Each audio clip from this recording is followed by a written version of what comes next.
বাংলাদেশে কোটা আন্দোলন পরিস্থিতি নিয়ে পশ্চিমবঙ্গের মুখ্যমন্ত্রী মমতা বন্দ্যোপাধ্যায়ের মন্তব্য ঘিরে বিতর্ক থামছে না।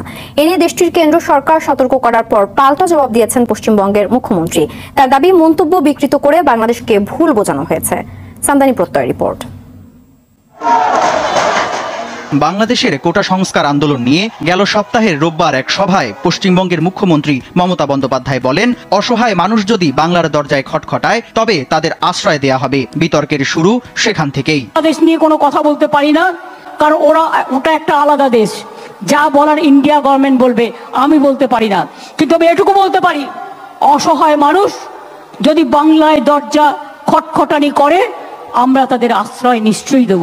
রাজ্য সরকার এমন অবস্থান নিতে পারে কিনা প্রশ্ন ওঠে তা নিয়ে। মমতার মন্তব্যের প্রতিবাদ জানায় বাংলাদেশ। দিল্লিকে চিঠি দেয় ঢাকা। পররাষ্ট্রমন্ত্রী বলেন, তার মন্তব্যের জেরে বিভ্রান্তি ছড়িয়েছে। আমাদের প্রতিবেশী রাজ্য ভারতের